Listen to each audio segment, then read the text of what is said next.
Hello, everybody. Welcome back to the Fine Dining Podcast, the search for the most mediocre restaurant in America. I'm your host, Michael Ornelas. I'm your host, Garrett Zwerk. And this show is the search for the most mediocre restaurant in America, the perfect 5 out of 10 Yeah, we're not experience. looking for good. We're not looking for bad. We're doing looking this for you. Yeah, we're looking for okay for you so you don't have to. We're putting our bodies through a lot, and we don't ask much in return. But if you do want to go onto Apple Podcasts, hit that 5-star rating, leave us a review if you haven't.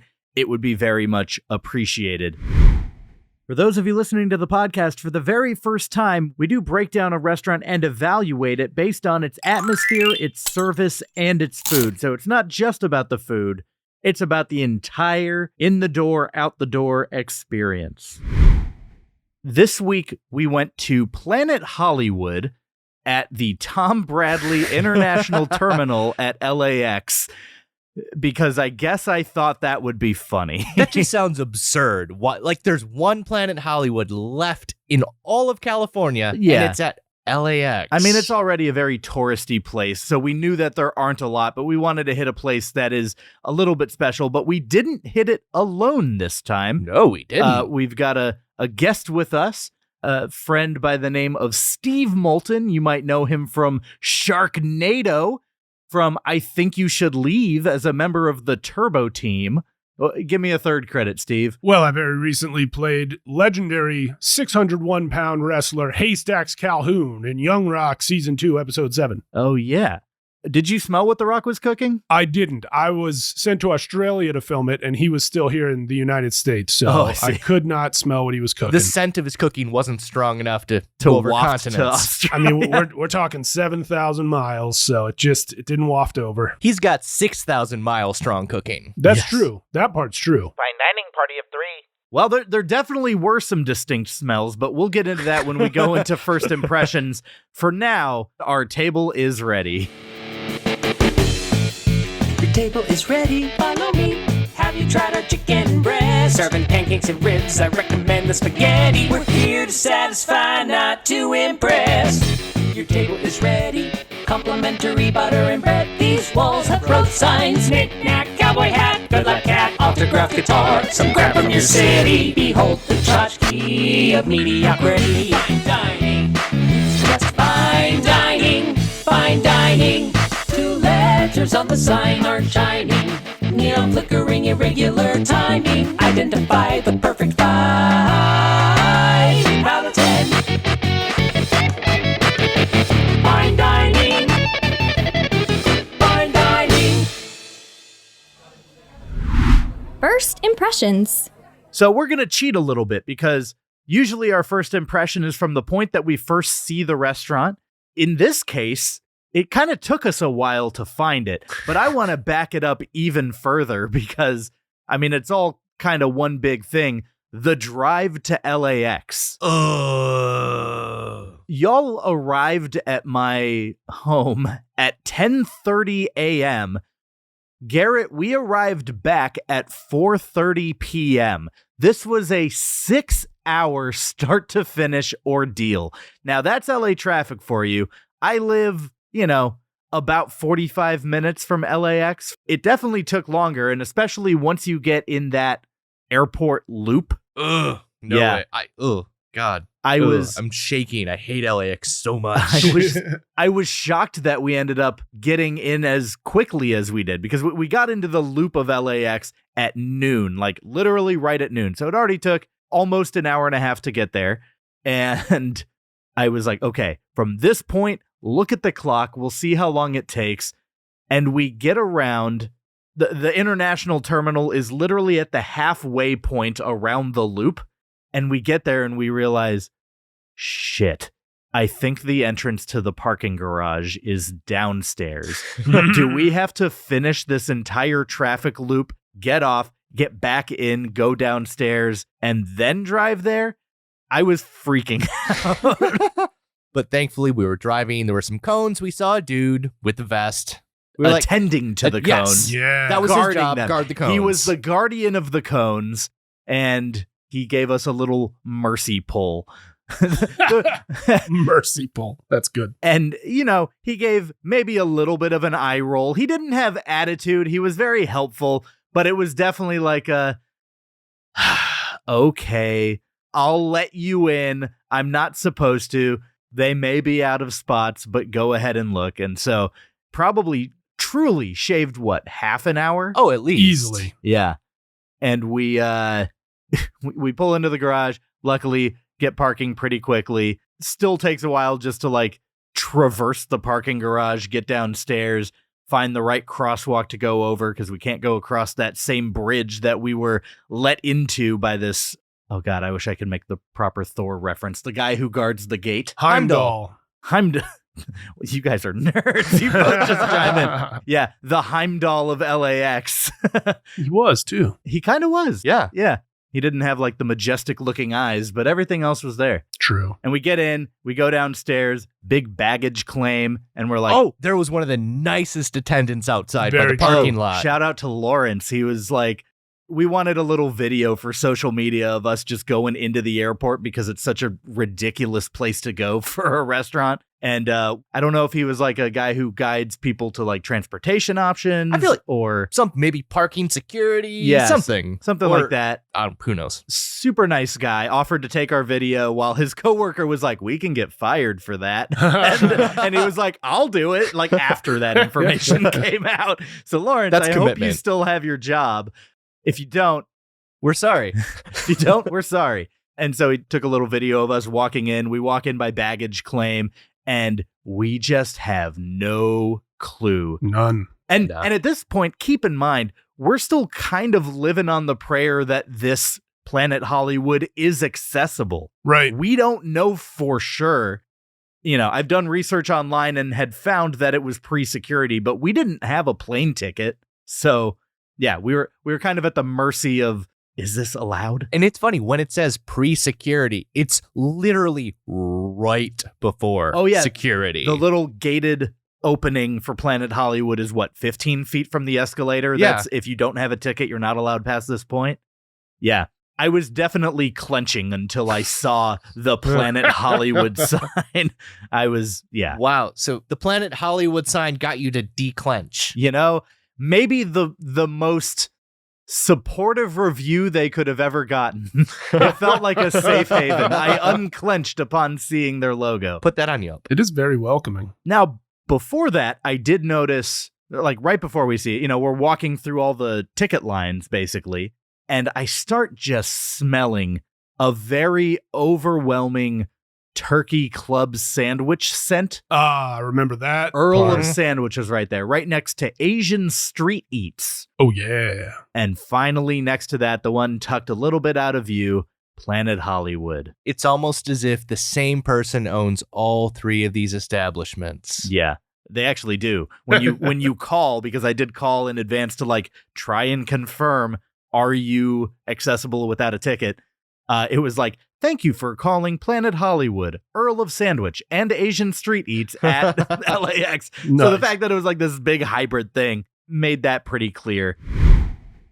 The last thing I noticed before we walk through these gates, now keep in mind, it's a very open restaurant. You can see everything in the restaurant right away. It's not like you go through doors and there's a hidden trove of wonder that, you walk in and your breath is taken away. Right. No, it's just, here's the sign, and here's a curio cabinet of last minute souvenirs. And didn't it actually say last minute It souvenirs? said last minute souvenirs. It had t-shirts, shot glasses, coffee mugs, hats, a Planet Hollywood phone charging bank. Oh. Yeah. And when I inquired, none of it is actually for sale. Ooh. A grim omen of what this experience offered me.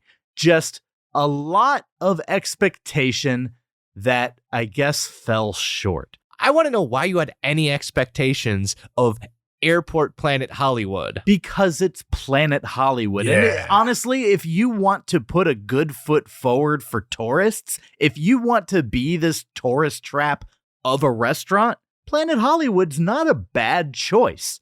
if it were the Planet Hollywood that you get at literally any of the other locations. Right. But they skimped. I noticed the receipt even said Planet Express. What? Really? Yes. Isn't Like that the name of the Futurama? ship in Futurama? I think so. Oh God, does that bump my rating up? No. As much as I love Futurama, I gotta stay true to the experience that I had and the couple of days of marinating in my brain that both the food and the restaurant had for me. I'm just looking at my credit card bill. Planet Express, LAX. And for the record, it was not all that express. No, not at all. No, it was anything but. Yeah. I mean, not horrendously slow, but not express. right. And a lot of the Yelp reviews, which you guys will hear later, mention the lack of speed, the lack of urgency to the service.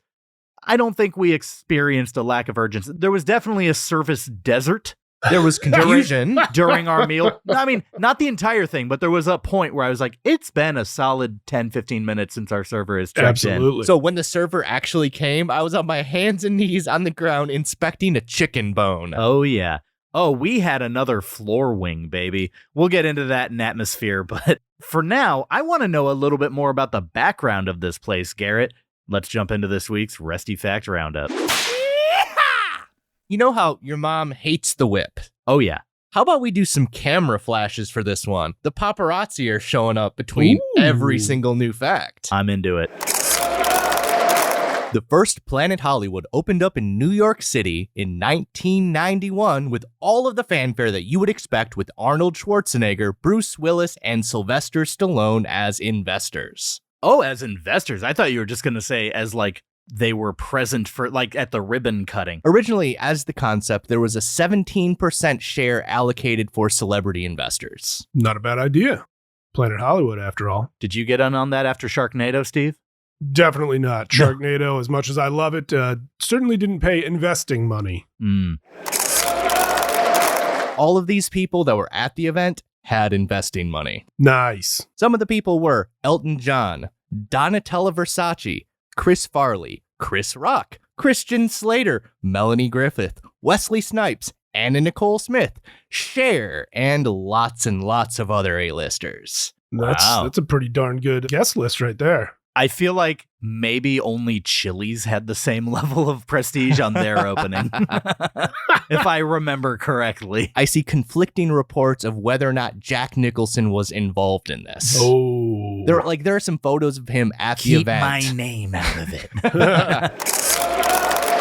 Anton Furst, Oscar-winning production designer of Tim Burton's Batman, designed the first location. Holy smokes. And they had a lot of like memorabilia, right? Yeah. Okay. We'll get into that about this one, but Yeah. yeah. Bobby Zarum, one of the developers behind the I Love New York campaign. Oh. Also, he's one of the main reasons of Arnold Schwarzenegger's success. Oh. He handled the PR. So you've got an all-star team already. Absolutely. So this was set up for success. Yes. This was the nepotism baby of restaurants. Right. For real. You would think so, but that is not how this got started. Oh, yeah? This really all started about 20 years earlier in 1972 when 20-year-old son of a British pop star, Robert Earl, opened up an early medieval times-like dinner theater in London. Whoa. We should do medieval times soon. We should. This same guy, Robert Earl, later went on to partner with the literal 11th Earl of Sandwich, Lord John Montagu, to open up the Earl of Sandwich chain. Mm-hmm. So, like, Earl of Sandwich is literally half owned by the Earl of Sandwich. That's pretty awesome. Like there's an actual The guy that is the Earl of Sandwich. Yeah, that's Oh, like one yeah. of those nobility titles. Is that like an official thing? Yes, Yeah. Lord John Montagu, the 11th Earl of Sandwich. Is Sandwich a place in that context? I imagine it's gotta be, Yeah, right? like as much as like Kensington Palace or whatever of those. Yeah, you can't be the Earl of a thing. It's got to be a place Yeah. called Sandwich. Place, property, family lineage, something like that. Although in England, it's probably just Saanich. Because you know how they like to drop the W's out of all their witch towns. So it might just be Saanich. I don't know. Sandwich, yeah. But yeah, there's that old story about this guy. He was an earl. He loved to gamble, so he requested that stuff be brought to him between two pieces of bread so he could hold his cards with one hand and eat with the other. It's genius. You presented this in such a way that I believe it. Yeah. Oh, yeah. Like, it was on all the, like, educational shows as a kid. Oh, like, that is what? a real thing. Yeah, like, why is it called a sandwich? Well, there was the Earl of Sandwich. Yeah. Who was this guy. Yeah. And One now of this guy's ancestors. You're not actually doing a bit. That's true. I mean, true-ish. I'm not sure if it was. I'm not sure if he specifically gambled with I'm cards. going to use but I that think line. The story I always heard was he loved to gamble, so he wanted a snack that could be eaten with just one hand, so he could gamble with his clean hand. Huh. That's what I heard. That's what Sanitary. I heard growing up. I'm going to Smart start multitasking at these restaurants, and I'm going to have an eating hand. There you go. Oh, God. That's just Yeah. kind of like the Indian bathroom hand. Well, We're not going there. So, same guy, Robert Earl, also owns Asian Street Eats and Cool. Buca de Beppo. ooh. Oh, okay. The mythical fourth of the group that we did not experience at LAX. True. Yes.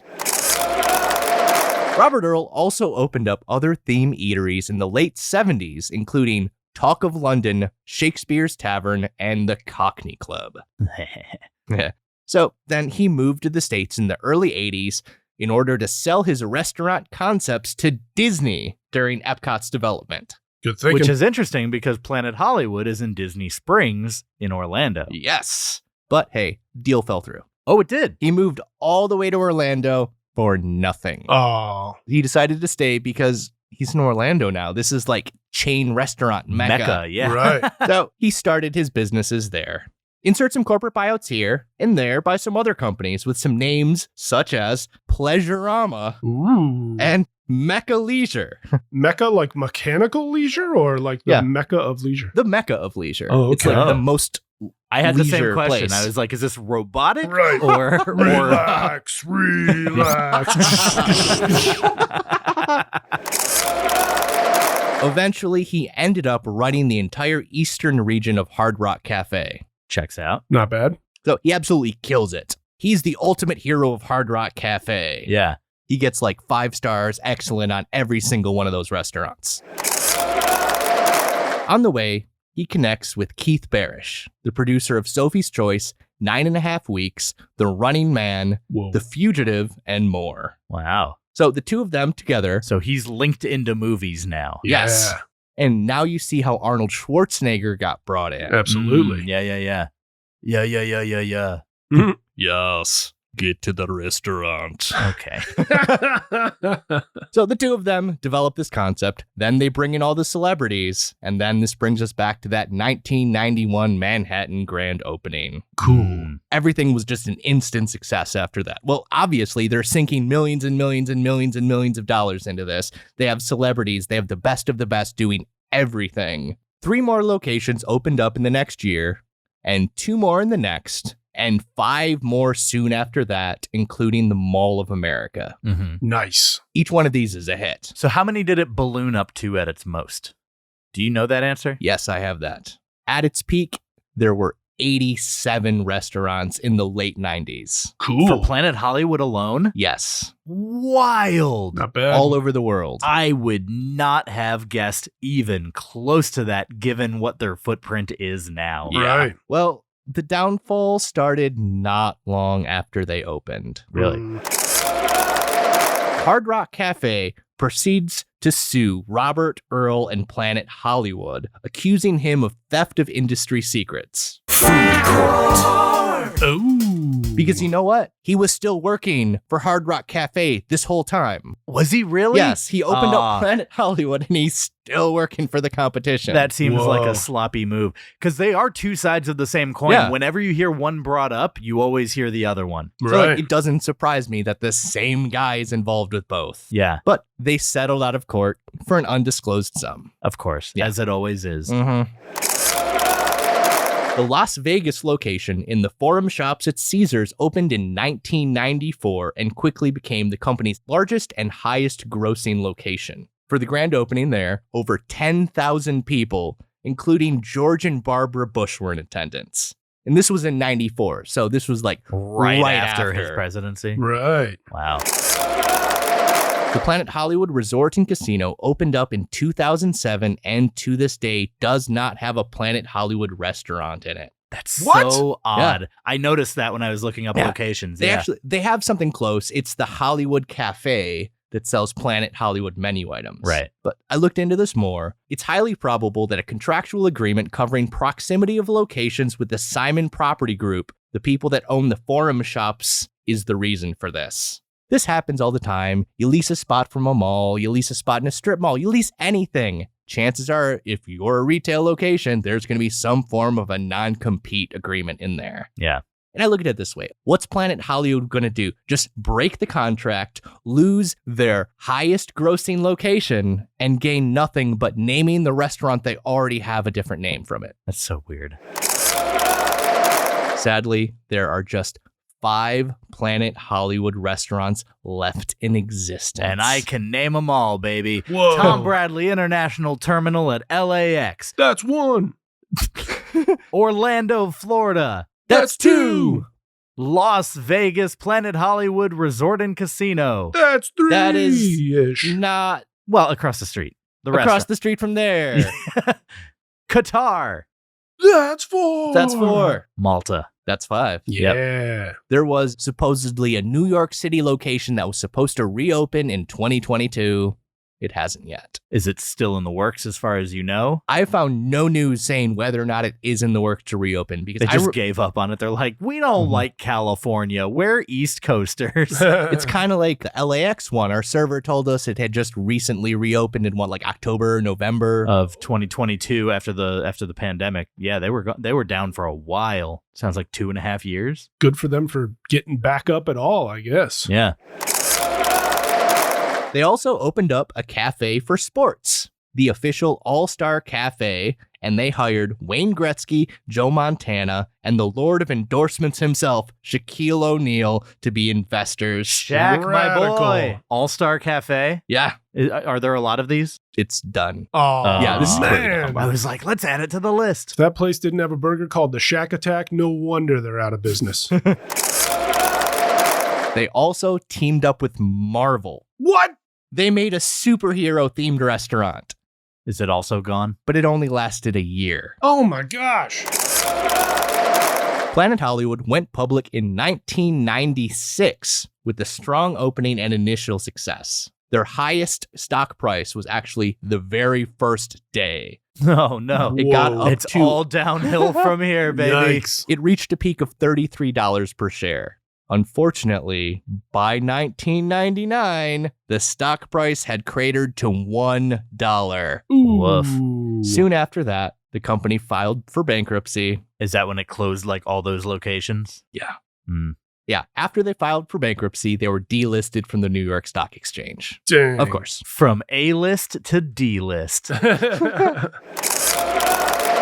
So this was only the first time they filed for bankruptcy. Uh-huh. They filed for bankruptcy again at the end of 2001, and guess what they blamed?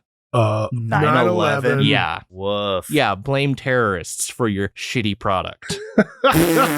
Garrett taking people- the hardline Yeah. stance. And people definitely didn't want to watch action movies after 9/11, where God. Planet Hollywood could have totally thrived if they had Been hung in on a it. little longer. Yeah. Speaking of 9/11 and tragedy, What a segue.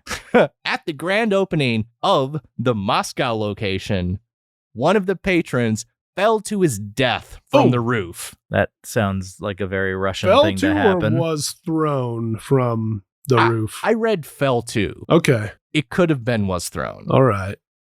But this wasn't it. There was also a terrorist bombing at their location in Cape Town, South Africa in 1998. Holy smokes. And this was among the reasons that contributed to their first bankruptcy. Oh, weird.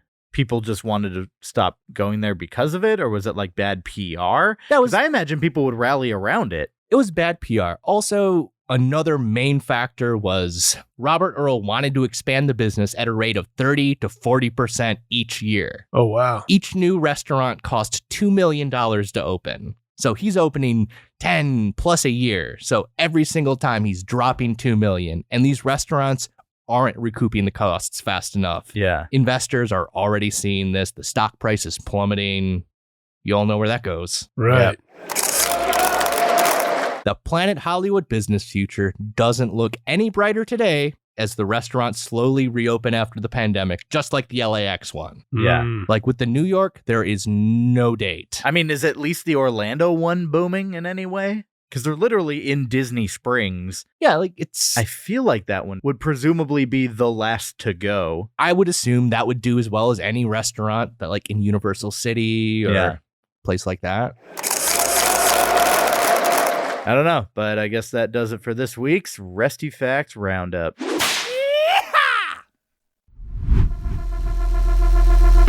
Atmosphere. Steve, what were the first things you noticed about the atmosphere? Wow. Well, I really liked how we were essentially sitting in a solitary restaurant of its own. We weren't just kind of in a food court, but we also had a view of the whole terminal, and I found that refreshing. It's refreshing? Yeah, because like I've been in other, a lot of times you Is go that to an the element airport. you actually liked? Yeah, like a lot of airport places I've eaten, there's a lot of them have never even had their own seating, or some it's like you kind of go into a cave and you're way back and you feel like you're just in a restaurant, not at the airport anymore, and that's fun too. But I liked being able to like, hey, we're sitting down, we're being waited on, but also there's the whole terminal, and it's good for people watching. So I appreciated that part. I guess if it was an airport themed restaurant, I would I would be into that more. For me, it was more of a negative because I was like, Understandable. all they put up was like a doggy gate around the perimeter. What, maybe an inch shy of 3 feet tall, and just like everybody's gonna watch you eat. They just had a cardboard sign blocking off their emergency exit. Yeah. Now, I am a sucker for a boldly colored neon sign, and they've got a great Planet Hollywood sign. We got a picture in front of it. Oh, yeah. I like that. They've got these weird lights overhead that are almost mirrored balls. Oh, right. But then they have a bulb inside. They have a bulb inside. I didn't notice a lot of illumination coming from them because most of the lighting of the place seemed to come from overhead fluorescent lighting anyways. Right. So it felt a little redundant, and the lights were dim-ish. The bar area had a bunch of those mirrored balls above it. Oh. Those were cool. It was a cool little touch. It was like a nice little design choice. But it had nothing to do with Hollywood. Had nothing to do with Right. Hollywood. And more importantly, I've got an axe to grind with the fact that it didn't have any Hollywood memorabilia. Yeah, there was None. nothing. This is what you sell the place on. Yep. This is like when you think a Hard Rock Cafe, imagine going inside a Hard Rock Cafe and there's no guitar. No autographed guitar. There's nothing. We even have an autographed We guitar. have an autographed Come on. guitar Yeah. on the tchotchke of mediocrity. What's your excuse, Hard Rock Cafe, hypothetically in this situation where you don't have a guitar, even though you probably do, but you're akin to the Planet Hollywood that doesn't have anything? What's your excuse? Ask the tough questions. I'm asking the questions that the people need answers to.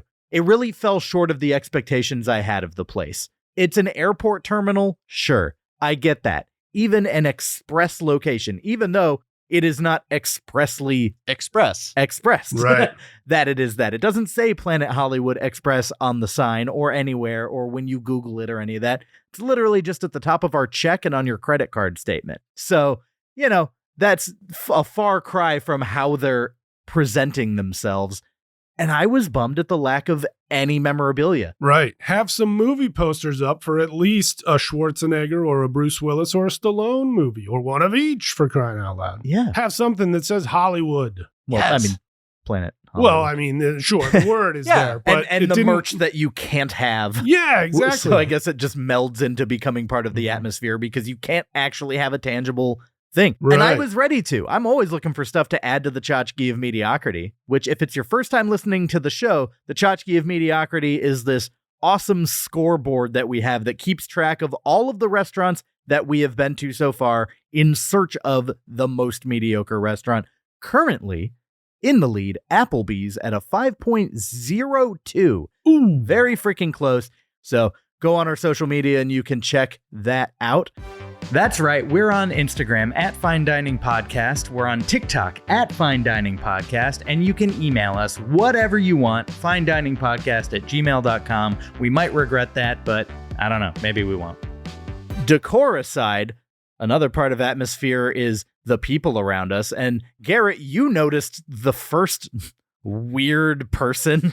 We didn't see him. It was in the bathroom. I went to the bathroom and there was this man just cupping his hands, filling them with water, and just drinking them from his hands like this From weird a faucet. Water from the faucet. Okay. hand bowl. So he wasn't cupping them into a toilet. Okay, No, so that's no. a step in the right direction. Yeah. He was just cupping this cloudy. Imagine a guy turns on the faucet. This belongs in the toilet. And he's just moving it from just shuttling it from here to there. It's Oh, like, hey, no. brother, you don't need to be doing that. Yeah. Yeah. But also I was confused. I'm like, why are you just using your hands? Just like go ask for a bottle of water or like something. I mean, people cup water in their hands all the time, but usually In for an like a LAX bathroom to for a- drink? for a face splash. I mean, I'll do it. Like if I got sauce all over my beard or something, I would go into the bathroom, cup my hands, and splash it on my face. There's a splash, but I'm never cupping my hands full of airport bathroom water and drinking Right. it. There were right. also The fountains drink right is the outside. weird part, not the cupping hands part. Yeah. It's weird for you to be like, why is he cupping his hands? And there were drinking fountains right outside the bathroom Were there? doors, Yeah. too. Yeah, 2 of them. Were they clean Various heights. bathrooms? Yeah. Yeah. Clean There we enough. Pretty clean when I Yeah. went in there. Lots of end human trafficking stickers on every bathroom mirror. And there were a lot of bathroom mirrors in there. That's just the only place I've ever seen them was Yeah. the international terminal. So I guess that's a In good place fact, for them. that's how you learned about human trafficking. You didn't know what it was until... A hand-shaped sticker on a bathroom mirror. Yeah. Heaven help us.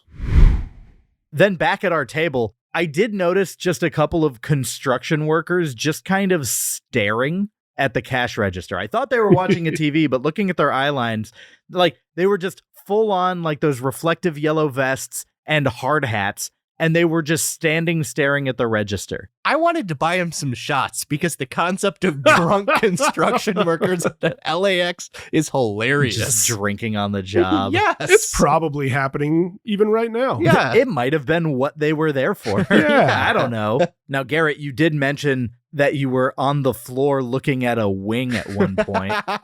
Yeah, we found, okay, the wing is back. Remember at The Hooters? floor wing, yeah. The Hooters floor wing Oh. somehow made its way to LAX. It's on a Planet Hollywood. vacation.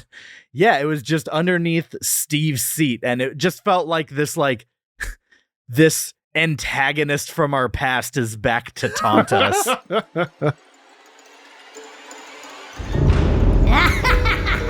Michael and Garrett, we meet again. If only you knew I was down here on the floor with your son, Juicy Jr., tied up to my buzzsaw. Try to enjoy your steak before my buzzsaw enjoys Juicy Jr. Hey, what is that? A broom? Oh, come on! Oh, you couldn't have brought out a clean dustpan? This is ridiculous. Oh, one of those girthy paper straws. You don't belong anywhere near the floor. The floor is for us. The floor is for the wings. Ah! There was a Happy Easter tapestry just hanging from the wall. It seemed like the least effort you could have done for any sort of holiday decoration. It was on one little It column. looked like one of those cheap little things you get from the dollar store. Yeah. Do they just replace that every holiday? Like once Easter comes and goes, which by this point it will have. It's just like Feliz Cinco de Mayo. Oh, maybe. Happy Earth Day. Yeah. Happy Arbor Day. I don't know. Memorial, 4th of July, Labor Day, Indigenous Peoples All right, Day. got it. All right. Behind the Easter tapestry, there were blank TVs that were just, it was literally like Yeah. 3 sideways wall-mounted TV windows, Right. and all that was on them was black and the TV input info on the bottom left corner. So the screens were on. The screens were but on, and nothing it was just like showing. HDMI 1, and like it Right. was like 3 lines of like white text on each of them, and it just Yeah. felt like someone was trying to like hack into a mainframe or something. But I don't know. There's been a lot of like weird things that we've danced around where we don't know the answers, and we do have a segment where we go into answering those questions. But that wasn't the most unusual thing that happened over the course of this meal that we noticed. There was a man that walked in. He wanted a seat by the wall right by the Planet Hollywood sign. He was like yelling. He was demanding that exact seat. He's like, this is America. I can sit where I want. He literally said, this is America. I can sit where I want. And the waitress was getting very defensive because he's taking an aggressive tone. I would have too. I don't want someone to talk to me that way. Yeah, Right. he started off at aggressive. He started at a 10, man. And he's like yelling at her. And she's like, sir, you know, please sit where your waiter seats you. Like, you know, that kind of thing. Or where, you know, the host seats you or whatever. Yeah. And then he says one thing to her. And this is when he walked past me. I don't know what's happening at this point. Yeah. He says one thing to her, and it's quiet. Everything else is yelling. Yeah, I didn't hear. He what says that was. one thing to her, and she says, certainly, I can seat you right this way. Huh. And I just gotta ask, What's going on over there? What's going on over there? What's going on over there? Should I worry? Should I care? What is going on over there? Steve, we'll ask you, what's going on over there? Well, the more I think about it, Yeah. I think this very irate gentleman, this very irate guy, I'm not going to call him a gentleman. He was think not gentle. being at an airport, there's a high likelihood that he just had his own final destination premonition. Like he's destined for death. Right. Yeah, like, he saw it coming. He knows. Yeah, like he saw the premonition that was just going to get him and a whole bunch of people killed, and he managed to get away from it. But part of his premonition was that he saw himself sitting in the seat where that first employee was trying to seat him. So that's why he was insisting to sit with his back against the wall over near the Planet So Hollywood he could sign. get like a good Keep a lay better of the vantage land. point. He knows death's design. And he's Yeah. trying to break it already. Yes. So what I did he think- actually say to the woman? Just final destination. And she goes, oh, right this way, sir. Like Perhaps, yeah. she needed no more context I to mean, know like There were 5 movies. She probably knows what's up. She she's works probably in an seen airport. one of them at least. Yeah, Exactly. it's like this is a completely cultural known thing. I drive behind a truck with logs on it. I move out of the way. I can't do that. Absolutely. Get Yeah, out of yeah. that lane.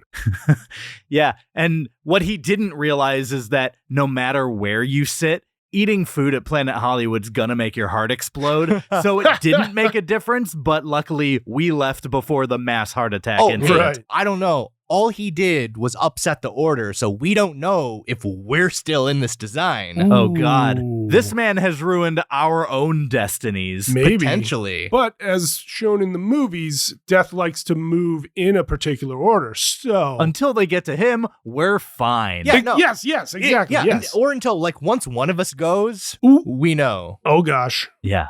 And that was definitely what was going on over there. What is going on over there?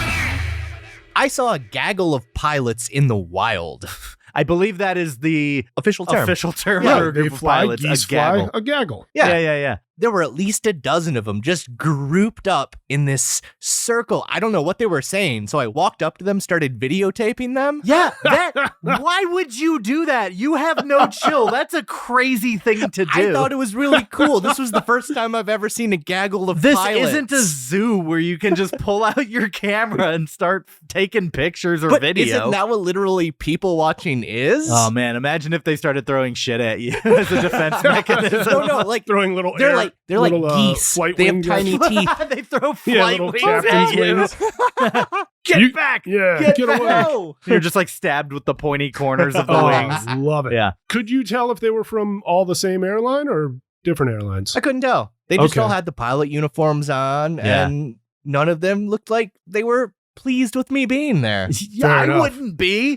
This guy, I'm trying to talk to my coworkers and a guy just comes and starts filming me. That's insanity. Why are you like this? I just looked like your average Asian tourist, so whatever. I'm sure they get it all the time. Fair enough. Fair enough. Wow. Now, also on the other side of the doggy gate that was the partition separating us from the terminal, there was a weird waving guy. Ah. Yeah. And like, I get it. You're at an airport, you're waving, you're probably waving at somebody, but he had like the movement of like a sim. He seemed like a video game NPC, just hi, just like that kind of thing. Well, now, from where you were sitting, there was a plant blocking the rest of the area around him. So From he where- looked by himself to me. Yes, from where I was sitting, I could see there were 2 other wavers with him waving in the exact same direction. Did sort they of also have upwards Sims and energy? energy and the emeralds floating above their heads? Yeah. But I think that was blocked from your view by Yeah, that yeah. plant. I did not see the emerald. So we got to give a thumb rating to this atmosphere.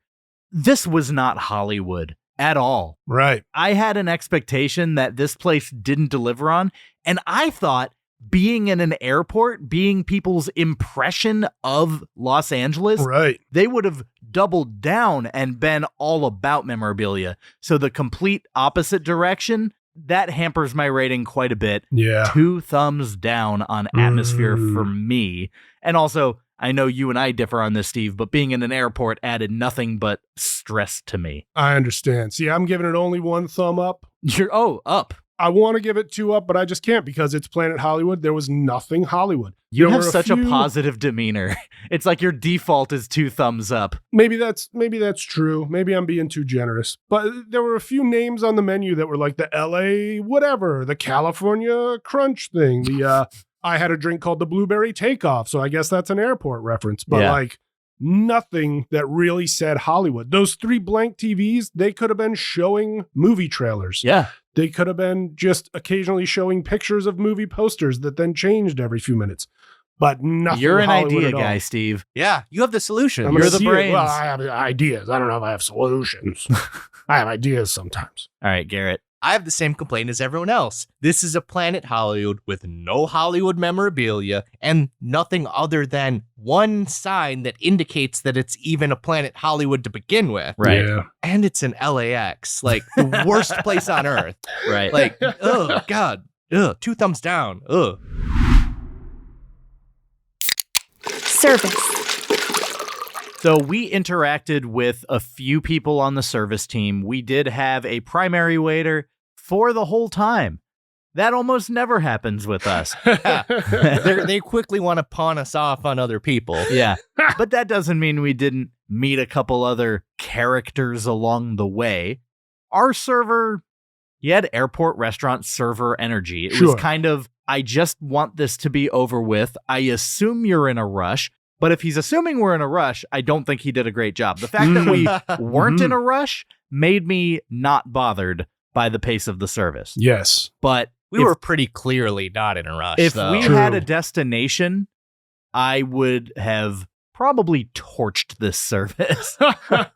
It seems to be a common complaint on Yelp, too. Yeah. Ah. But he was a really nice guy. He was Absolutely. nice. and he I was love it. nice. He engaged with us. It was just a matter of he disappeared for a little bit. He did. Sure. The time he had with us was good.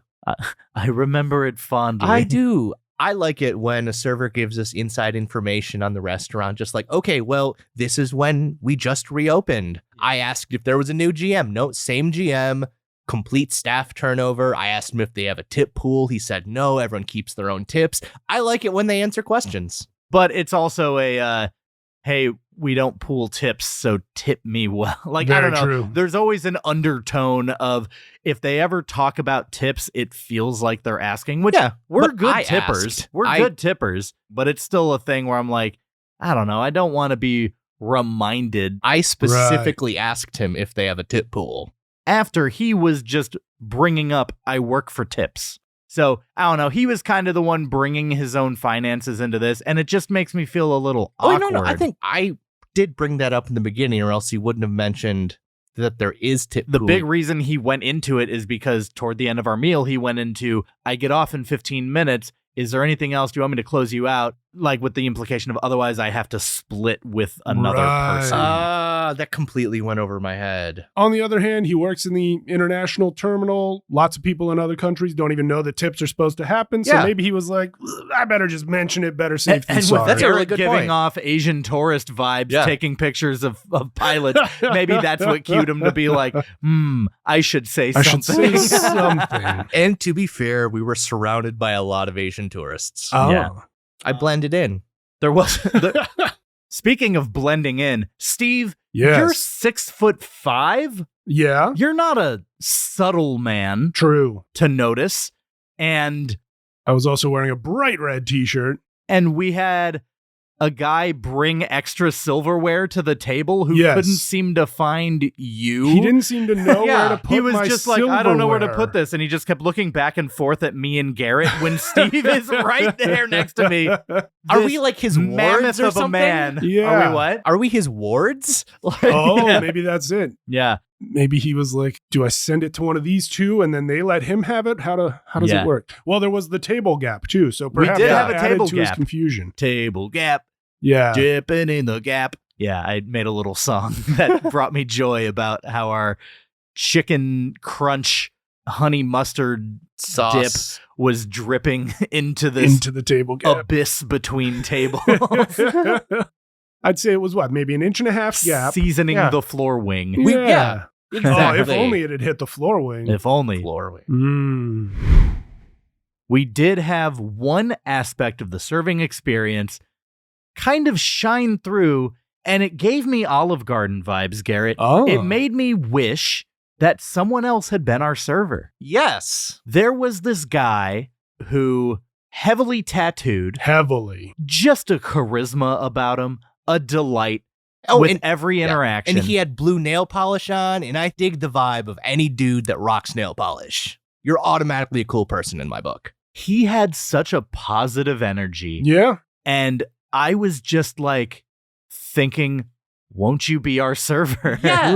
Right. Why not? I want to be your table. And we weren't, but he did tend to us a few times. So if he had been our server, this would have been like easy 2 thumbs up, totally. upper echelon server. But yeah, I got server envy from this guy. No, he was on the ball. Not that the other guy wasn't really, but this guy had the charisma. Other guy was kind of just textbook fine. right. Like, I don't know. Part of it was just, I don't like it when a server disappears for a long length of time and you kind of, because you feel awkward asking another server to do a thing. right. But tattooed nail polish guy was very willing and forthcoming with things that we may have needed during those moments. Right. But my rating is mostly going to come on the heels of the primary server that we had. Understandable. I'm going to go just a flat no thumbs between weird claw silverware guy not being able to find you an R waiter. I don't know, just giving us the awkward conversation about like the tip situation and all that. I don't know. I'm just going no thumbs. It's not like a bad thing overall, but it is supported by how much we did like that one server that we wish we would have had. I'm going to give service 1 thumb up, mostly because of tattooed nail polish guy. He agreed to take our photo under the big Planet Hollywood sign. That's right. He did. Complimented my Brody Stevens t-shirt. But yeah, other than that, the host not knowing how close to push our 2 tables together. Leaving the gap. Yeah, very strange. And then our waiter not knowing where he should set my silverware when I essentially had a table all to myself. And then finding the floor wing. I factor that into service. I guess that's a service Why thing. hadn't anybody taken a glance around and picked that up We put that before in we got atmosphere, but absolutely that should be in service. should be. there? It should be in service too, I think. I mean, at some point, it just becomes a part of the environment. I'm going to go 1 thumb up on this. Yeah. All right. Our main server engaged with us. Yeah. And cool tattoo and nail polish dude also engaged with us with more charisma, took our picture. I think everyone there was at least trying. Sure. I do agree with that. I think I would be in the 1 thumb up mindset if this had just been not an airport ambiance. I don't know. Something about the way I was just receiving things was just off kilter, I guess. Askew, if you will. Oh, and to add to my 1 thumb, even though she didn't interact with us, the lady who did interact with the screaming guy and managed to not have a big, huge scene explode in front of everybody, frankly, she factors into that 1 up as well. Oh, sure. Yeah. How many times are we going to say the word explode in an airport episode? Gosh, I don't know. How many times have we said it, I wonder? No. But at least once. Food. Yum. So now the part that's on everyone's mind. You're in an airport. How's the food? Doesn't it sound great? It wasn't terrible. It wasn't good, but it wasn't terrible.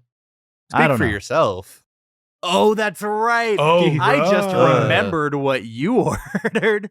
Well, all right. I want to start with water. Oh, yeah. That Because was even worse. Even the What? water had What? a thing about it. Okay, so there was this thing in my water. And Oh, that's the best right. way to describe it. It was It was just a thing. It was mildly elastic. I don't know if it really had a smell. I smelled it. I suggested, can we send this to a lab for like particle analysis? And like, can we know what this is on a molecular level? I'll put a picture of this on our Instagram. Yeah. But it was disgusting.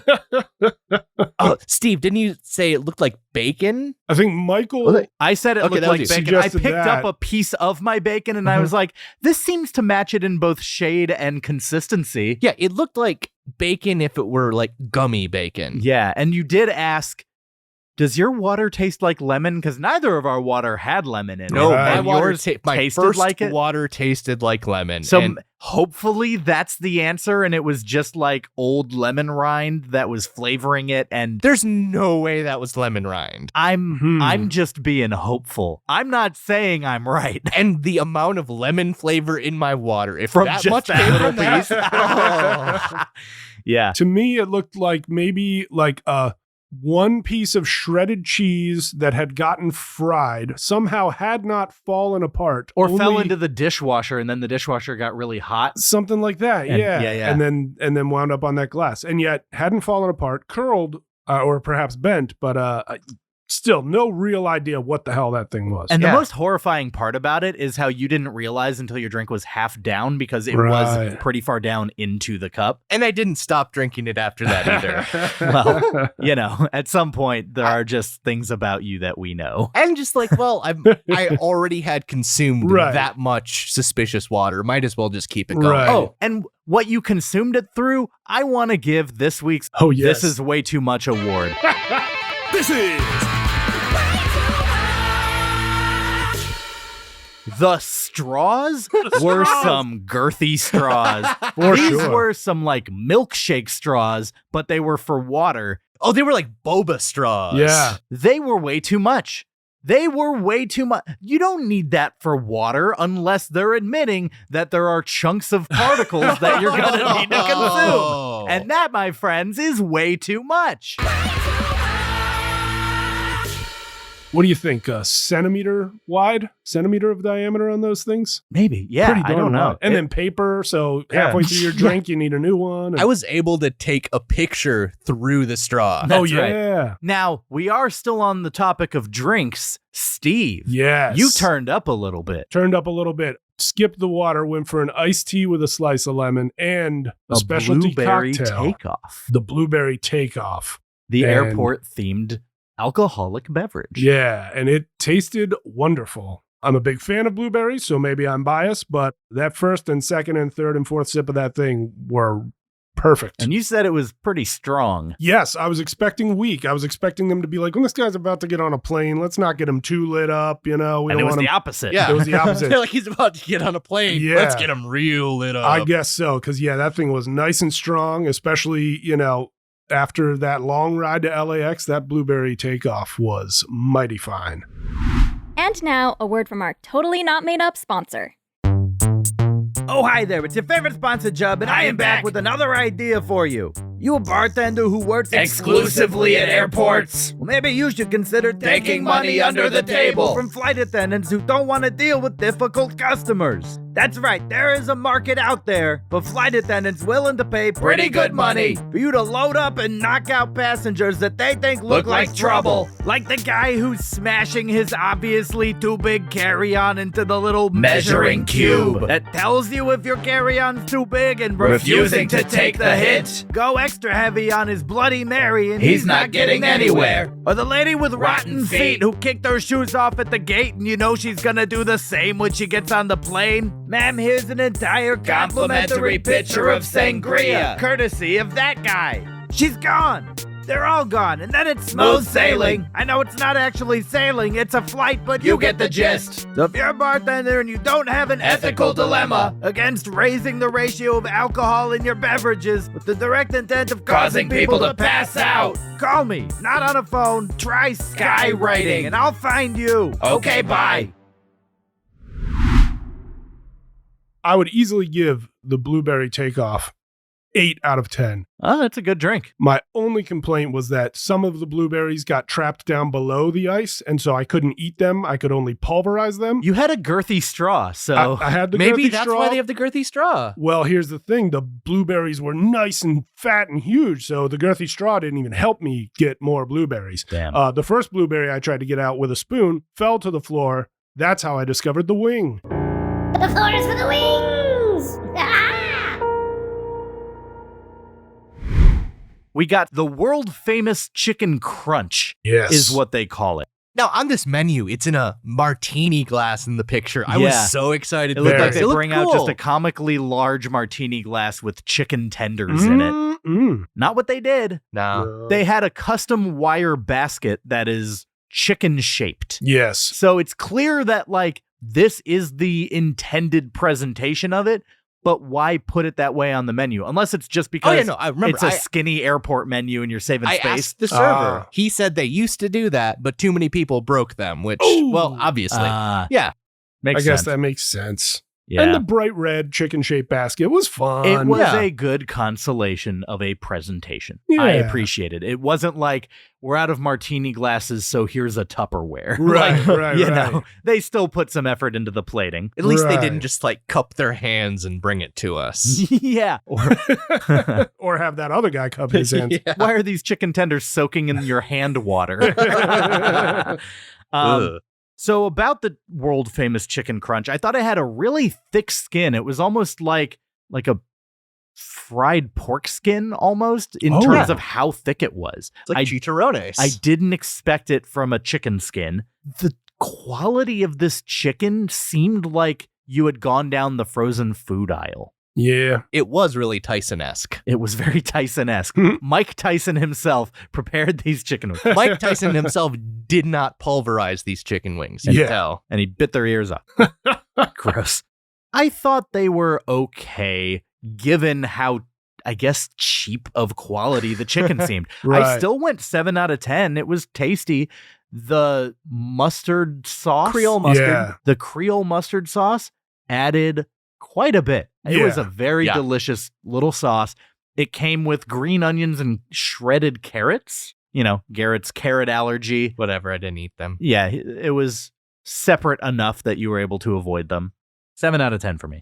I'm going to give those a 6 out of 10. I think these are like the ceiling of school cafeteria chicken tendies. Yeah. Which, again, I- saved by the Creole mustard. So you did have the mustard. I was going to say the mustard, I think, gave it a full point. I think chicken on its own, I'm going 6. yeah, for no, sure. like the Yeah. meat was kind of cheap, a little tough, flavorless. Yeah. Yeah. Chicken on its own, I would have only given it a 3 or 4, but that mustard sauce was quite delicious. And with that chicken dipped into it, even more delicious. And I got extra carrots because Garrett didn't have any. He passed on them. So that helped quite a bit. So And you I'm giving designated it a yourself 6. the cleanup crew. The cleanup. Anything crew, we're that's not right. eating. I'm batting cleanup, baby. Yeah, yeah. You said 6 out of 10? 6 out of 10, Yeah, yeah. mostly due to the mustard. Now that's all we had for appetizers. They didn't have a very extensive Yeah, menu. everything else was cheesy. Right. Oh, that's right. They had nachos, they had a quesadilla, and then they had wings, which it's like, well, we're not going to get wings and tenders. So we just went straight into entrees. Now, I got something, Garrett got something, Steve got something, and then me and Steve split something Yes. because they had a breakfast option as well. They had some weird separations to their menu. We had appetizers, burgers, and sandwiches, salads, entrees, and pastas, Asian flavors. Asian flavors, that's right. Yeah, all day breakfast. I'll just go out and say it. This is LAX. Uh-huh. There are shit tons of Asian tourists coming through this location all of the time. They're trying to target that demographic. Sure. Clearly. Hey, do you want a sad version of your cuisine? Yeah. Yeah. So let's go chronologically. Breakfast. Yeah. Steve, you and I shared the Belgian waffle. Yes, indeed. This was a good waffle. Very good waffle. And when he brought it out, I immediately wrote down much bigger than I expected it to be. Yeah. It was like they cut it for us into the little quadrants. Yeah. Very good proportions of whipped cream, blueberries, strawberries. No syrup. No Not syrup. even a little pourer on the plate. Yeah. It didn't need it. Didn't need it. It really didn't. And I also made one other note about the waffle. Yeah. The fluffiest waffle I've ever had. In a good way, I assume. In a great way. Yeah. Very Absolutely enjoyable. great. I went 7.5 out of 10. I went 8 out of 10. This was my highest score of the meal. Understandably so. Yeah. Are you sure you don't want to change your score and waffle your rating? He's looking at me very angrily right now. We don't have to put out this episode. I was thinking either that or like this is the moment where death catches up to one of us. Final destination off of bad puns and your friend murders you. Michael whips the whole tchotchke right at my head. And then I got the barbecue bacon burger with fries. Which was the barbecue bacon cheeseburger. Yeah. Which our server. No, I don't want BBC jokes. I love it specifically. It's not that just he called it the BBC to us. He slipped up and called it the BBC to the table of like people our parents' age behind us. It's not a slipped up thing. It's clear that's just how he refers to it to everybody. Which I thought The was BBC. with us. Okay, whatever. But like the older people behind they're not us, going to get that it. was exactly. For That them, was it's going to funny. go over their head. Yeah. It amused me. So I thought that the bun was very good on this burger. The bacon, you know when you get bacon that's a little too crispy to the point that it kind of hurts your teeth a little? Sure. I got a little bit of that, but it still had a good taste. The meat is kind of where, I won't say it lost me because it wasn't bad, but it just stopped impressing me as soon as I got past the bun and the bacon. Oh. So everything in the middle, very, very mediocre. But those outer layers, very solid. I mean, the barbecue sauce was just a run-of-the-mill barbecue sauce. I got it with onion and lettuce, which, you know, those aren't going to really captivate the imagination. The meat had an opportunity to really shine, and it didn't. I'm just going 6.5 out of 10 on this burger. Still, you know, in the good range, but not great. Not something I'm going to go out of my way to tell someone like, oh, you've got to have this. Right. And then the fries, much like the chicken basket that came in, you know, a special wire thing. Yeah. They came in like a little tiny, like steel mesh fry basket. Oh. It was kind of adorable. Was it shaped like anything with any kind of a theme? Just a basket. Like you could have pulled this mini basket out of the fryer almost. Okay. I don't know. It looked It's a trendy restaurant thing to do. Yeah, it looked neat. They were passable fries, 6 out of 10. Heavily peppered, heavily salted by me. Oh. Because their baseline was whatever. Yeah. So, Garrett, I want to save you for last because yours was such an ordeal of a thing. Yeah. All right, Steve, what did you get? I ordered the Singapore noodles with chicken from, I believe, the Asian flavors subcategory. Yes. Was it? My notes were just a lot smaller than I expected. I saw both of your plates arrive first. I had seen that big, beautiful Belgian waffle. And then here comes my very small dish of noodles. It was basically a gravy boat of noodles. Yeah, kind like- of a gravy boat of noodles. Yeah. Why does the Asian food portion have to be smaller than the rest? Well, Great noodles are question. denser, Noodles are denser. which was that's your true. immediate theory. that Yeah, you I was said. like, it must, maybe because noodles are so dense, maybe that's why it's such a small dish. But now the follow-up, was it dense? Did you feel like there was Yeah, more but- food than you expected upon appearance? Not exactly. No. I mean, it was in the gravy boat on a plate. I was really just hoping for that plate covered with noodles. Yeah, That's yeah. what I really wanted. Tasted fine. Fine dining. Fine dining. Didn't necessarily taste better than any takeout place I've ever gotten any kind of delicious Asian dish from. So at Planet Hollywood, after the ordeal of getting there, I was hoping for a slightly bigger dish and a much bolder flavor that I've just almost never experienced before. And instead it was like, okay, I don't hate it. Here's some Yoshinoya But I in a don't gravy boat. Yeah. Yeah. yeah, which, and, that's not uh, bad. Yeah, not bad. But after the ordeal of getting there, not worth the struggle. 6 out of 10. Yeah. That top end of mediocre. Right. Like, still ate it all. Still tasted fine. I was never like, bleh at any point. Yeah. But I wanted more. You wanted more. That's what a 6 is for. We're on Nailed an it. entirely Yeah. different planet. And I just wanted something more. We traveled Yeah. through space and time to arrive at Planet Hollywood, and you get Asian flavors. All right, Garrett, let's talk about your meal. When you ordered, immediately, a chant that I often hear watching wrestling shows just hit my mind. When a wrestler either bites off more than they can chew by, like, let's say they hit someone who's clearly bigger and more powerful than they are, or in a completely different context, when they mess up a move, oftentimes nowadays, fans will start chanting at them. They will chant, "You fucked up! You fucked up! You fucked up!" And I fucked up. What are you thinking with this order at an airport Planet Hollywood? So I ordered the bistro steak. You got a steak at a pre-security terminal restaurant. Yeah, I wanted an airport steak. Your meat looked terminal. But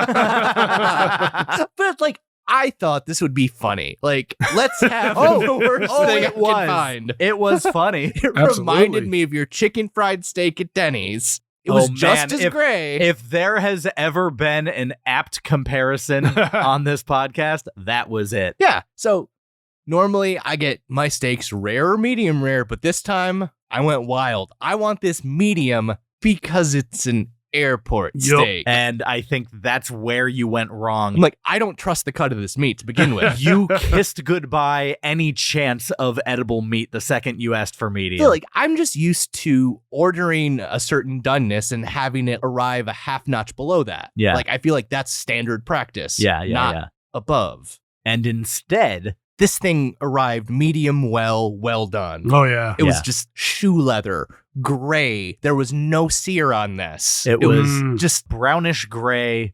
It looked like purse meat. Purse skin. I don't know what you call it. Purse meat. Purse meat. Yeah. It looked like purse meat. You know, when you carry around bologna for later. Purse meat. God. I feel sick now. I love saying cursed things. I'll say it had a really good chimichurri on it. Yeah. That's what the sauce was. That was the only thing that saved it in my mind. And it had a salad that looked like poke almost. Oh, this salad. It was the spinach, cucumber, and tomato salad. And that was a very accurate description because it was literally just spinach, cucumber, and tomato. Yeah. When a thing lists all the ingredients entailed in it as the description of it, or as the name of it, that's all you're getting. Yeah, I've seen fancier salads at McDonald's. This is just, ugh. Also, it came with fries. Yeah. Salad and fries. Yeah, which... Interesting. That was an interesting combination. Counteract each other. They were okay. There were shoestring fries. And again, these were school cafeteria French fries. Yeah. They were okay. So, fries, 6 out of 10. Spinach, cucumber, and tomato salad, which that was it, 3 out of 10. Woof. And worst of all, this steak gets a 2 out of 10 Whoa. for being practically inedible. So I feel like the chimichurri sauce are both of those 2 points. Yes. Yeah. That's a 0 out of 10 steak without that sauce. Yeah. I hated my steak at Red Lobster. I didn't try yours. Which did you hate more? The steak at Red Lobster, the taste was fine. Yeah, it was I hated my steak here significantly more. I think I would have liked your Denny's chicken fried steak better than this. The gloopiest item we have ordered to date. Yeah. I'll say this about Garrett's steak. I like to back cleanup. Yeah. But I didn't even bother to ask for a piece of what was left on his plate. Even though there was quite a bit of steak there, I was like, maybe I should try a piece. But I was just like, no, I'm not even going to ask. You texted one to opt out.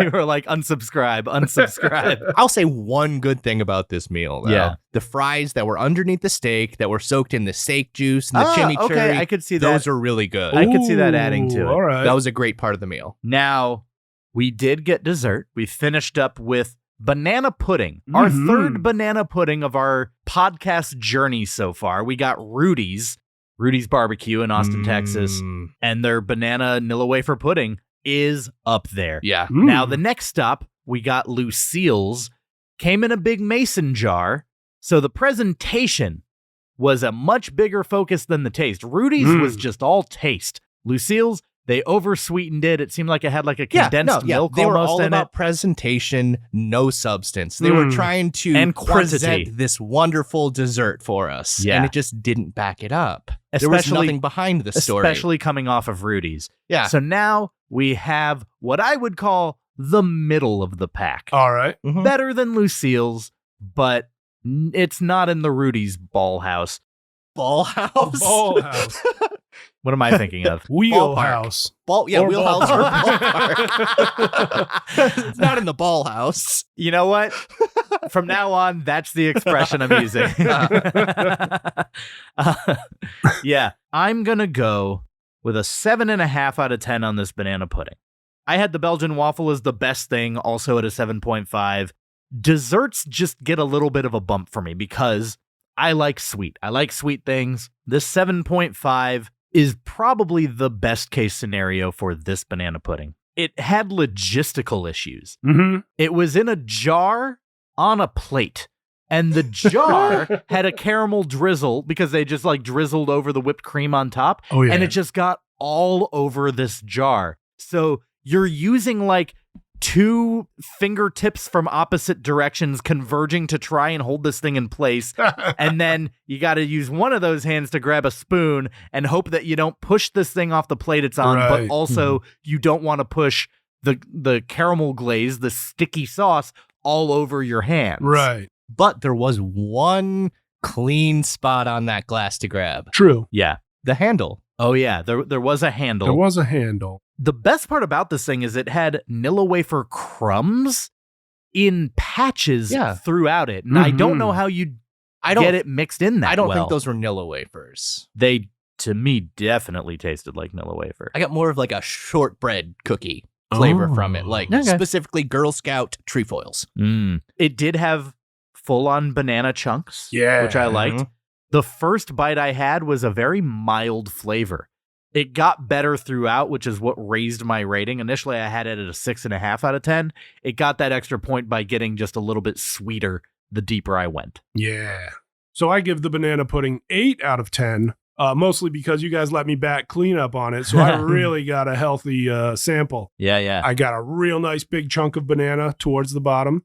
Chief complaint about the jar, other than lots of caramel all over the outside of it, was the opening of the jar wasn't exactly big enough to be scooping pudding dessert out of. So every time one of us reached in, it was like we almost knocked off the whole whipped cream. We almost got even more stuff spilled all around the outside. So they could go for a jar with a bigger opening. Or also, I'm never impressed by something being served in a jar. So it could have been in a bowl. I would have been fine with it. But I get it. It's a kitschy thing. That's fine. Yeah. But I'm giving it an 8 on flavor. And that's it. The flavor saved it for me. Yeah. The jar was very inconvenient.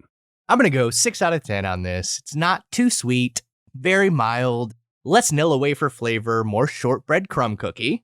It was generally unremarkable. So where are we going on thumbs overall for the food? Because that's everything, right? That is. I'm middling.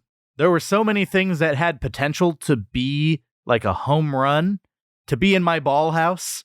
I don't want to be anywhere near your ball house. You don't want to be near my ball house, Garrett? I go 0 thumbs, just due to a lot of things that weren't bad, but just could have been better. They just had potential, and they didn't deliver on them. You're going 0 thumbs, even with that Belgian waffle in the mix. Yeah. Wow. All right. Sounds like you had a better time, Steve. I mean, look, I had the blueberry takeoff bump. I had the blueberry takeoff. You were flying high, man. And the iced tea, and I think those really put me in a much more agreeable mood. And, the Singapore noodles didn't taste bad. I just wanted more. But overall, I'm giving the food 2 thumbs up. Wow. Maybe I just got very, very lucky. I'm going to go as hard of a 1 thumb down as I can go without going 2. Wow. Oh, that's right, because you had literally a poisoned steak. Yes, this steak was inedible. My water was tainted with this weird brown thing. Oh, yeah. Oh, true. But the fries that were underneath the steak were pretty good. All right. The accidental part of the dish, the fries underneath the food. The steak juice fries. Steak juice fries, not meant to be that way. Were marinated the best part of the in purse meal. meat. Oh, no. Don't say purse meat.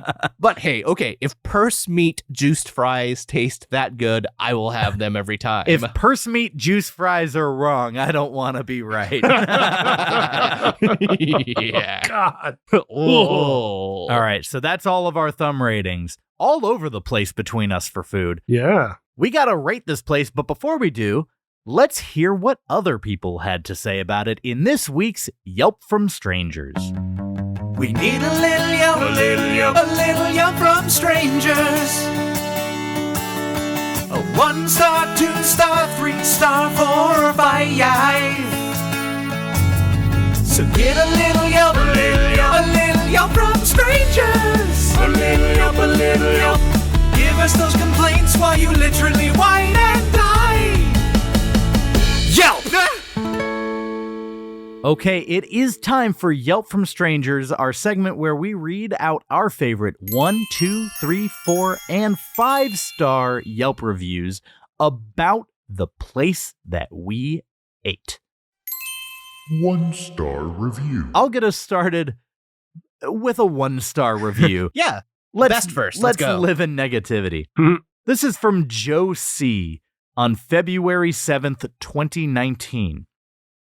This is sad for airport food. The pancakes are inedible circles of sponge rubber that stick to one another. They are actually difficult to cut through with a knife. I had no idea pancakes could be like this. I'm here for breakfast and all of it's already cold as if it's been sitting out for 2 days and not even under a heat lamp. The coffee is $4 a cup and undrinkable. Pale, watery with the slightest hint of bad coffee flavor. Refills are free and unwanted. I cannot speak for the eggs because I couldn't bring myself to try them. This place seems to exist just to spawn sadness and despair. 0 out of 5 stars. 1 out of 5 stars. Because that 0 is not actually an option. Joe C. coming in strong with the Planet Hollywood hate. For real. 2-star review. Oh, I've got a 2-star that's slightly more positive. By definition, hit us. Yeah, here, I'll start you off on a positive note here. Terry H. over 5 years ago, 2 stars. This place totally sucked. It's already more positive. Slow service, no lemons or syrup after repeated requests. Food took forever to come out, and when it did, everyone's fries were cold and soggy. No one came to collect the bill. The server, however, was still a nice person. Oh. I love that was a nice person. Not nice to us, but like as a character Good job. trait, we know that they are a good human being. And then, last line, I didn't even bother taking pictures. It makes airport food look really bad. Wow, that's 2 in a row that said this was bad for airport food, basically. 2 stars. Woof. If you'd like to hear the rest of our Yelp from Strangers segment, go on over to our Patreon, and we'll be posting all 5 of our favorite reviews there. You can find the link for that in the description of this episode, or just go to patreon.com/finediningpodcast. Final rating.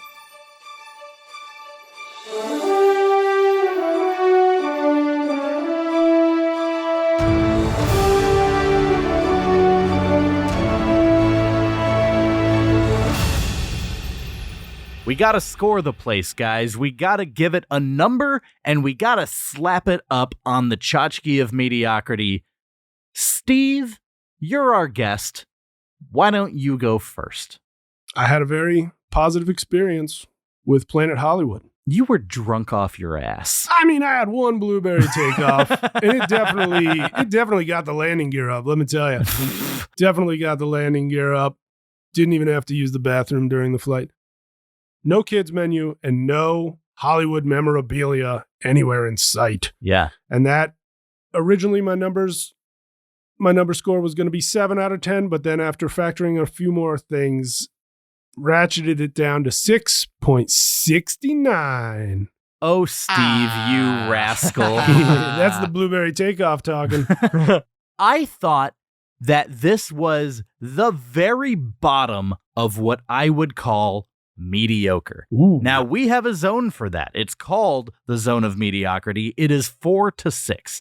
Now, I always like to leave a little room for something to potentially overtake it, but as far as what I've experienced so far, this is the bottom of what I would call mediocre. The atmosphere is definitely what tanked this for me. When you go to a Planet Hollywood and there's no Hollywood memorabilia, They have a souvenir stand that they don't actually sell souvenirs from. The only thing there that identified this as a Planet Hollywood was a admittedly nice neon sign that said Planet Hollywood, but I don't know. I mean, they couldn't even put any images on their TVs that were on. It just felt weak. Troubling. And then you add in all the airport hassle, the fact that this was a 6-hour round trip from leaving my home to getting back. And then the food didn't do a lot for me. The service, mixed bag. I'm going 4.01. Wow. The bottom of mediocrity. I gotta call it that. Now for me, I will say this is the absolute pinnacle, the pure top of the absolute worst.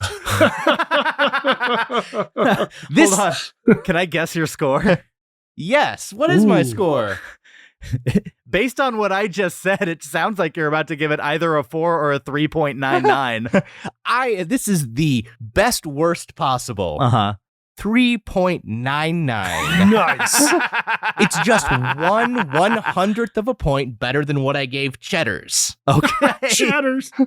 So I just think of this way. We had to navigate what I love the cons- idea that you would rather do an airport again than go back to a Cheddar's. Yeah, no, I think the 1/100th of a point difference was I didn't have grease poisoning for a week after. Right. Both of them are greasy little boys. Both of them are greasy little boy babies. Both of them are greasy little boys. Both of them are greasy little boys. We had to navigate what I consider the worst place on the West Coast just to find a Wish.com Planet Hollywood that doesn't sell merch, have any industry tchotchke, and gives us subpar food. Yeah. This is a disaster. I mean, you had an abomination of a meal. Yeah. Your steak was sad. hey, it's airport steak. It's airport steak. Sure and was. boy, did it look like it. Yeah, I don't even know how I gave it a 3.99 with that airport steak. The only way you could have made it worse would be by adding tarmac and cheese. Oh. Oh, I hate puns. All right. Well, we average all three of those ratings together, and Planet Hollywood at the Tom Bradley International Terminal at LAX goes up on the tchotchke of mediocrity at 4.90. Wow. Steve, you saved it quite a bit. Wow. Well, you're welcome, Planet Hollywood. And that means it's actually pretty close to dead center. It is not Applebee's. It is not the closest to mediocre that we have found. And it is not perfectly mediocre, which means we got to keep looking. We got to continue this search. And to do that, we need to play a little game called The Headline Game. The rules of the headline game are as follows. Michael will present 3 headlines to Garrett that include this week's restaurant. They can be made up or they can be actual headlines. If Garrett can correctly guess if at least 2 out of 3 are real or fake, he will get to select next week's restaurant. However, if Michael stumps him, he'll select again. Are you ready to play, fellas? I'm ready. Ready as I'll ever be. All right. I have prepared 3 headlines. So it's going to be a little different, when we have a guest on. You two are competing against each other and me for the headline game. So if I Ooh. stump you guys, neither of you can guess 2 out of these 3 headlines correctly. I will choose the next restaurant. Otherwise, whichever of you two scores more will get to choose next time's pick. First headline. Planet Hollywood in Orlando blasted for not being kid-friendly enough for neighboring Disney. False. I'm thinking true. Headline number 2. Ceiling panel collapses into Planet Hollywood Resort and Casino due to heavy rainfall. No mention of a city in that one, huh? I mean, resort and casino. I guess that's a good point. I'm going to say false. I'm going to go true just because in my research, I see a lot of people complaining and making jokes about things falling from the ceiling. Oh. And last one. Planet Hollywood signs deal to launch NFT club in LA. That's tough. It's almost so ridiculous that it must be true. NFT club in LA. This is the place to do it, I guess. Oh, could you read it again? Planet Hollywood signs deal to launch NFT club in LA.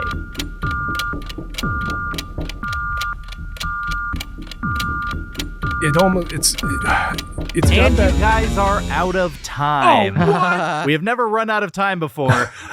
You didn't even have a timer going. What Our, the hell? our clock is arbitrary, but that just felt long. So we're Nevertheless, going to I jump think into it's false. it. You missed. I'm you throwing missed the boat. it in there anyway. I You think missed it's the false. gravy boat. So first headline, Planet Hollywood in Orlando blasted for not being kid-friendly enough for neighboring Disney. Garrett, you said false. Steve, you said true. Garrett, you are correct. Steve, you are wrong. All right. Second headline, ceiling panel collapses into Planet Hollywood Resort and Casino due to heavy rainfall.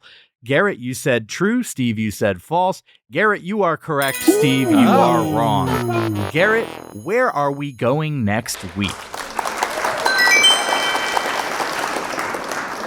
I want a good meal after this shit show we just had. Yeah. And I want some carbs, too. Your favorite table bread of all time. We're doing it. Macaroni Grill. Let's Hell do it. yeah, brother. Macaroni Grill. All right.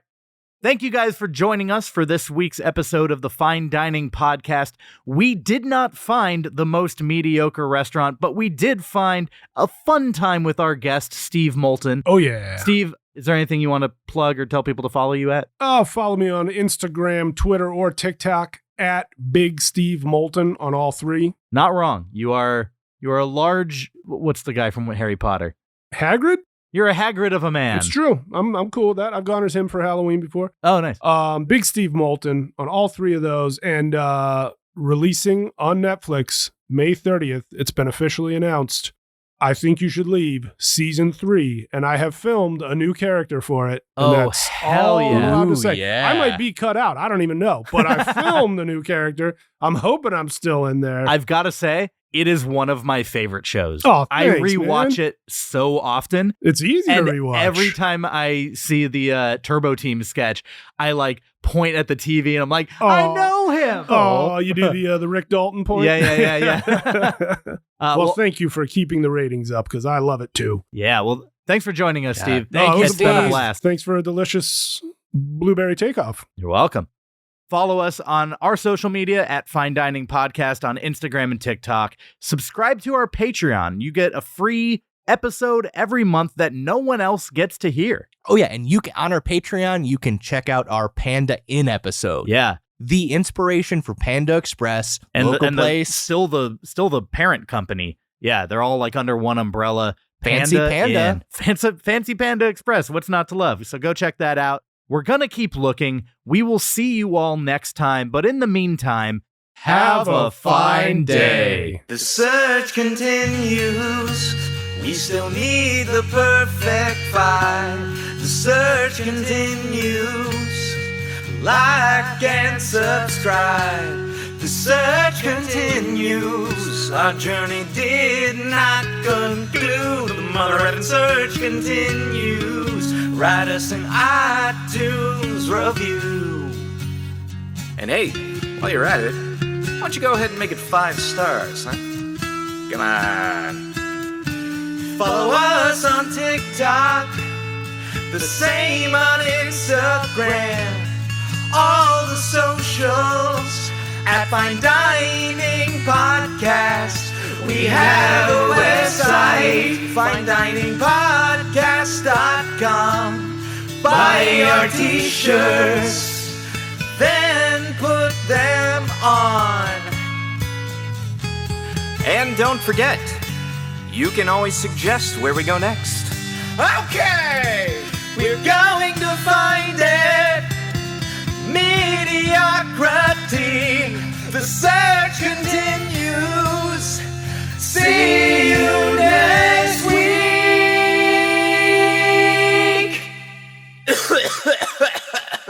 Hurt my throat a little. Have a fine day.